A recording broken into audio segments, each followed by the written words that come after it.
What is up, everybody? Welcome back to my channel, Mystic Watch, and today we got another video for you. We are going to be doing some PvP, but this is going to be more of a PvP guide video where I explain everything that you need to know about PvP.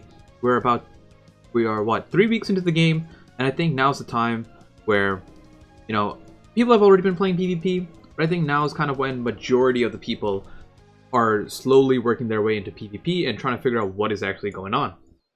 So to start off, what is PvP? Well, it is a real-time 4v4, you know, your team versus someone else's team, but majority of the time it is bots until you start climbing higher. When you start off, you will have to do the Fight Festival normal, and it'll make you do 5 placement matches.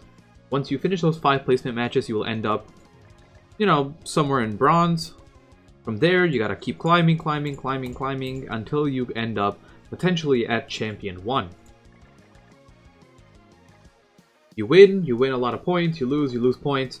Your point gain also depends on who you're versing, and your point loss also matters as well. If you're versing someone higher rank than you, you'll get more points. If you're versing someone a lower rank than you, you will lose more points. The main thing is, there are 2 different game modes. Once you do regular PvP or normal PvP, also known as ungeared, you'll hear that term a lot. Once you get to gold, you will then be able to do elite or geared PvP, where your gear now matters. For ungeared, what are the things that actually matter? If I was to go over my Bon, things that matter. If you go under equipment, none of this matters. It is irrelevant. Pretend you have 0 gear on. It will make no difference. The things that do matter: your level, your awakening, your ultimate, and your outfits. So depending on the outfits that you have, that will in fact affect your CC for this game mode. It is everything that normally affects your CC besides gear. And that's what we have over here for. Your PvP stamina is shared. If you want more stamina, you can go into the coin shop, and with friend coins you can actually just pick up more stamina. Yeah, so you can use your friend coins, pick up more stamina from there, or you can use gems to refill it, but I wouldn't recommend doing that at all. You have plenty of stamina, it refreshes every hour, for you to be able to just go in, do your 5 matches, wait a couple hours, do some more. You don't even have to do it all the time. For your daily quest, only normal PvP counts for getting that gem. If you do elite or geared, it will not count. So we're actually gonna just go in and do a quick match on both. That way I'm not boring you guys to death. And then we'll talk about the rewards a little bit and things like that. So let's do a quick ungeared PvP match. So a normal PvP match. Let's eat a dish. The best food that you can use, there's 2 foods. You have dodge food, which is, or evade food, whatever you want to call it, which allows you to dodge the next skill once, or allows you to dodge the first skill that happens to you. Then the second food is ultimate gauge food. Ultimate gauge food is simple enough. You use it, you stack your ultimates, and you have fun. So let's actually use ultimate gauge food here and show you guys what is the simplest way in actually just getting... Yeah. Let's show you what is the simplest way in actually winning a match. By having King and Diane both free-to-play units, you can go into a game, your other 2 units can be borderline irrelevant. You can go into a game, and the thing is, because most of the people here are currently bots, you can actually just rush your ultimate and nuke them down. You can kind of tell if they're bots. There's a couple things that give it away. One, just by how they play, you'll figure it out slowly over time. But if they tend to emote on their first turn, it's usually always a bot, something like that. So, I'm gonna go 1, 2, and then combine here.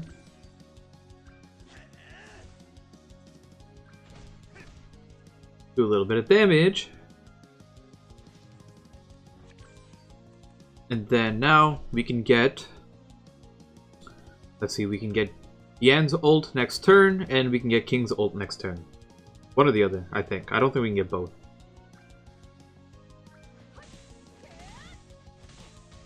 Okay, I'm probably gonna end up healing. I do not want my king to die. And you can see here.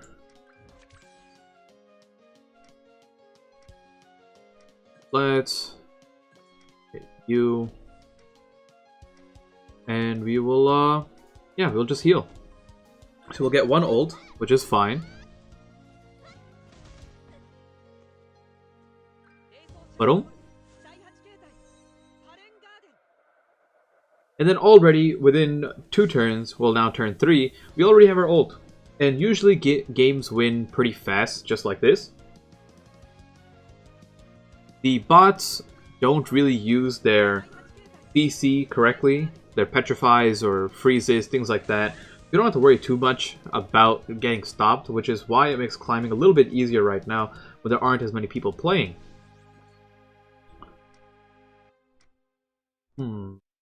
This seems like an issue.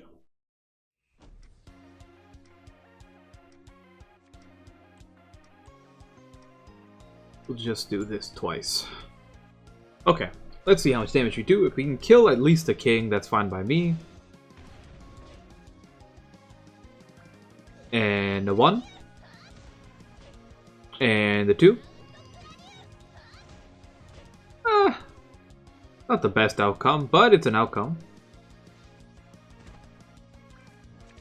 Oh right, if you have SR Guild Thunder, he is a great unit to run in PvP. I'm going to be making a separate video where I just talk about the best PvP teams, but this is just a quick general strategy, just using free-to-play units, how to get far.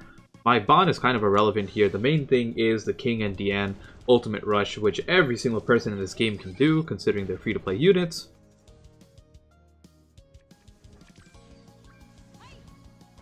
Yes, we don't care about the bond. Oh, the person gave up. Nice. That was a real person. Easy enough. Okay, let's talk a little bit about... So that is our daily mission. Let's talk a little bit about the rewards and then go into a geared PvP match.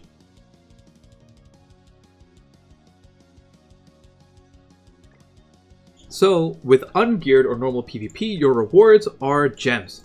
So it's really, really important that you get as high as possible. If you can make it the Champion 5, that's kind of like the key spot to be in. Now, getting from Champion 5 to Champion 1 can be difficult, but up until there, it's 100% doable, even if you're free-to-play. You know, free-to-play can hit Champion 1. It's not going to be easy, but they can do it. But Champion 5 is doable for pretty much everyone playing this game, so I highly recommend you focus on doing ungeared or normal all the way up until Champion 5, because an extra 50 gems a week is insane. When you reset at the end of the week, you only drop down 1. So if you're at Champion 5, you go to Master 1. If you're Master 1, you go to Master 2, and so on. So it's not difficult to keep up your rank. It's just the initial climb from Bronze all the way to the top is a little bit tedious. Besides that, let's go take a look at geared PvP. Now this ends up being a little bit more competitive because there is more rankings. Besides Champion 1, you can go all the way up to Challenger and then Top 100. So Top 100 gets even more stuff, but the main thing that you're getting is PvP currency and gold. The gold is irrelevant because gold you can farm for free, but PvP currency ends up being pretty good. PvP currency, let's go take a look at the shop real quick. Boom. With that, you can get stuff depending on where you finish in one of your rankings. Because I'm in Challenger, I can have everything available to me to purchase, and there are PvP exclusive sets that you can pick up. The main one being crit damage, so keep that in mind. If you're ever looking for crit damage stuff, it's going to be in the PvP shop. The main thing is there are exclusive PvP weapons that you can purchase. They cost 1440 coins. So unless you're doing good on geared PvP, you will be unable to buy these weapons. The nice thing is, once you buy them once, that's it. So you don't have to worry about it too much. You don't have to buy every single one. There's just a handful that you would get. For example, Bon, or Merlin, Diane, Meliodas, things like that. But for example, you don't have to go too crazy picking up Fat King's pillow. Like, it's not that big of a deal. There's also, you know, SR and SSR versions too that are significantly cheaper that you can pick up, but ideally you want to get the UR ones. Miscellaneous, none of this stuff matters. This is the most important thing that you can pick up every single week. This is why you want to finish, what is this? Champion? You want to finish Champion in Geared because you'll get 2,000 coins, meaning you can get 100 anvils. And anvils are what allow you to reroll substats without using the other method. So for example, rare gear and below uses gold, SR and SSR gear uses gems. But if you use anvils, you can substitute that, you know, the fact that you have to use gems, you can substitute it with anvils instead. And that's the primary way you're going to reroll your substats for your SSR units. This is our gear, I should say. Besides that, you can use wine food to help climb a little bit faster. It triples your points when you win. However, if you lose with it, it is such a loss. Keep that in mind. Platinum doesn't matter. The main two things are 1, 2, but this doesn't matter as soon as you get like past platinum. Like once you're into master, you should never really be using this unless you're a super whale. And of course the weapons. So that is the PvP shop. And one last thing. Well, let's actually do a little bit of a geared match. Boom. Okay, with geared, you can see I'm 120k CC. I'm a decent amount above where people would normally be here. For this, let's show off how this works, the dodge food. And let's go in. I usually like to use Jericho, and Jericho and Bond do a lot better in this game mode because the gear benefits them significantly. There are a good amount of units that work in ungeared and don't work in geared, or vice versa, and stuff like that matters. Now, if you're ever curious, and I'll show this after, but you can see what the top 3 people are using at any given time. It updates after the week finishes, so you won't know what they're using for that week. But let's do 1, 2, and we'll go for that on King. And you can see there, that is why we like Jericho. I didn't even see a CC. But, got full level 70 stuff. I don't even have a single 6-star unit. If I had all my units at 6-star, I would definitely have, maybe, I'd be at like 124k CC probably. Oh, yeah, you think you're going for the Bond, and that is where the evasion food comes in. Shouldn't have done that, man. Geared tends to have a lot more people in it rather than ungeared, where you normally see more bots. If this person surrenders, it's clearly a human being.